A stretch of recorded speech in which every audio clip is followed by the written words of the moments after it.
Good morning, everybody. I haven't been here for quite a while. I feel like I say that every semester because as soon as one semester ends, I have all this free time and I can preach. But college keeps me very busy, but I really do enjoy it because I get to talk to a lot of different types of people. I speak to like Christians, I speak to atheists, I speak to many different types of people in college. And on one of those college days, I was talking to one of my classmates, and we were having a very long conversation. It was like 4 hour long conversation, like after class. And in the conversation, they revealed to me that they committed a sin. And I'm sure we all commit sin, but for them it was like, for them it was a big one. And we were talking, they're like, I can see that you're judging me. And I'm like, I'm not judging you. That's not what it is. And we kind of spoke about this topic with youth yesterday. It's judging versus discernment. And I feel like the word judging is often used in our Christian sphere, is when you're saying to a person something and they feel like some sort of like, whoa, are you judging me? That's in their immediate reaction. And I think we've all heard about that and that saying. And I want to talk about the difference between judging and discernment. So you might be asking, what is discernment? Discernment is the mental and spiritual ability to perceive, understand, and judge things clearly. It goes beyond seeing the surface level, allowing you to recognize subtle details, distinguish the true nature of situations, and tell the difference between right and wrong. So judging is when you don't have all the information. You stand there and you make an assumption, an opinion, without any facts or truths to it. Discernment is when you have all the information, you have all of the knowledge, you have the truth, and you can make a thought, basically, and you can formulate an opinion. As Christians, discernment allows us to recognize truth and avoid deceptions, and it provides us a wise way, and a loving way to provide constructive criticism to people without immediately just shutting them down and their feelings and stuff, because we're very sensitive. Now, I want to start off with reading John 1 1 John 4:1. Dear friends, do not believe every spirit, but test the spirits to see whether they are from God, because many false prophets have gone out into the world. This is how you can recognize the Spirit of God. Every spirit that acknowledges that Jesus Christ has come in flesh is from God. But every spirit that does not acknowledge Jesus is not from God. This is the spirit of the Antichrist, which you have heard is coming, and even now is already in the world. In this passage, you can see that the Bible is telling us that we have to use discernment. We have to use this ability to see whether someone is saying the truth or is saying something false and is not from God. And it's a very important ability, because if we don't use it, we will get confused and lost very easily. Also, I want to read Romans 12:1. Therefore, I urge you, brothers and sisters, in view of God's mercy, to offer your bodies as a living sacrifice, holy and pleasing God. This is your true and proper worship. Do not conform to the pattern of this world, but be transformed by renewing your mind. Then you will be able to test and approve what God's will is, his good, pleasing, and perfect will.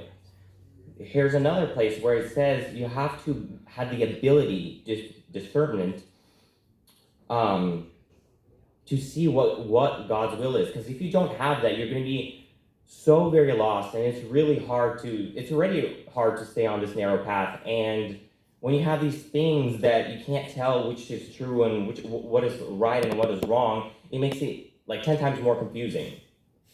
Also, it says in this passage, do not conform to the pattern of this world. What is this pattern of this world? How do we distinguish what is of this world and what is not? And that knowledge, that the ability to know what is from this world and what is not from this world, that's discernment, having the ability to see.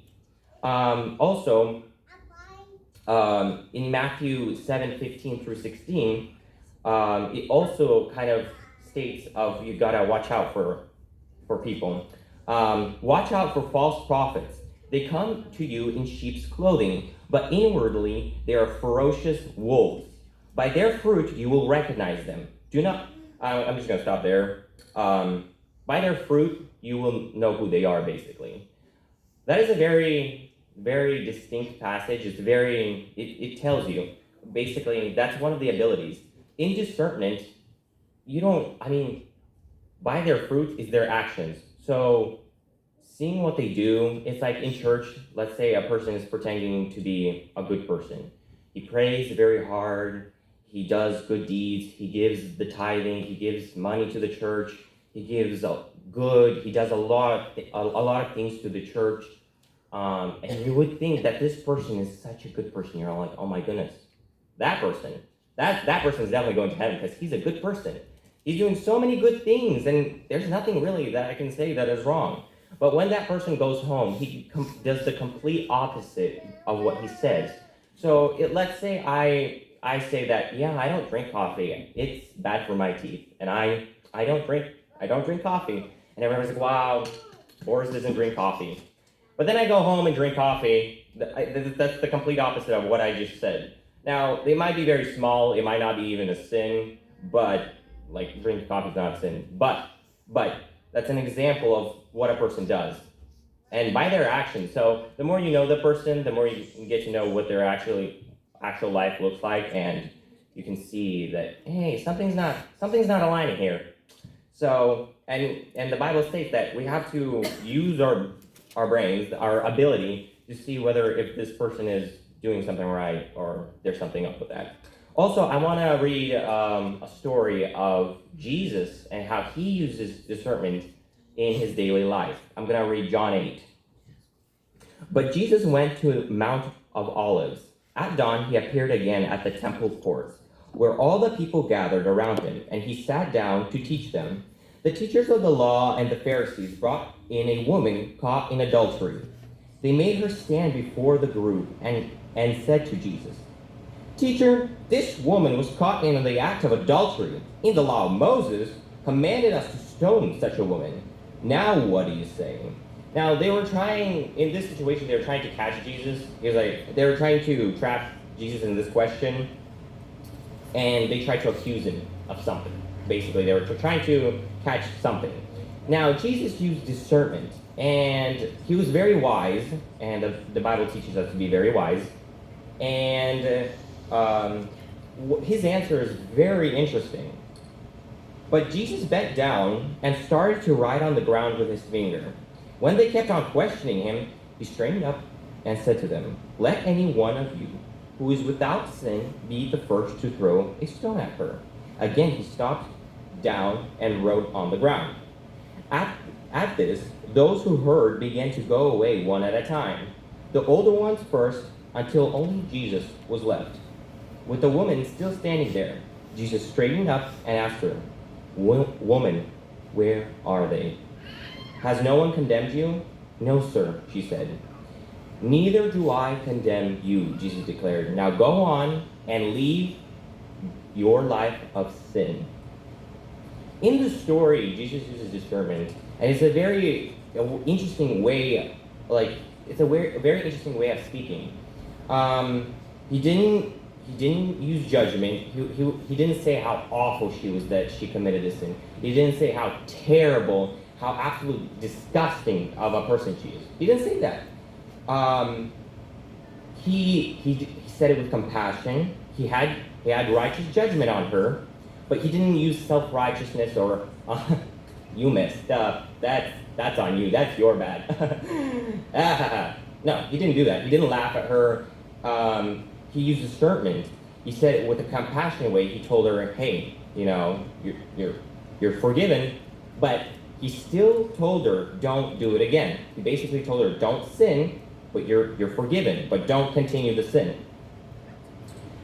And so, in our daily lives, we can use this every day. So let's just say you see a person or a classmate or anybody doing something, and that's not according to the Bible. You can come up to them and privately have a conversation with them and say, hey, you know, that's wrong, and you can't do that. But the most important part is using compassion, wisdom, and a loving way of saying it. You can't just say, you messed up, because that person won't want to listen to you. But if you see something wrong, you can use discernment, and you can say, hey, that was not right. You're sinning. This is how you can fix it. And you can say, hey, we can go pray about it.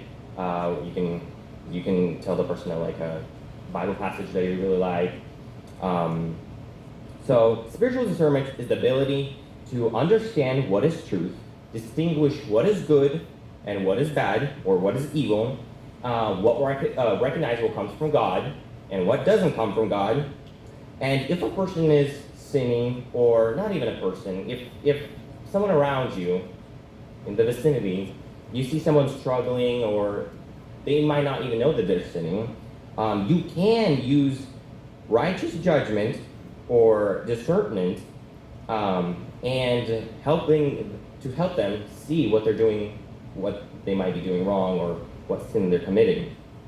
But it's also using it in a loving way where a person doesn't get offended immediately, because that's, as Christians, that's not our goal. Our goal is for people to come to Christ. So with that, the kids will be praying, and yeah, amen. Amen.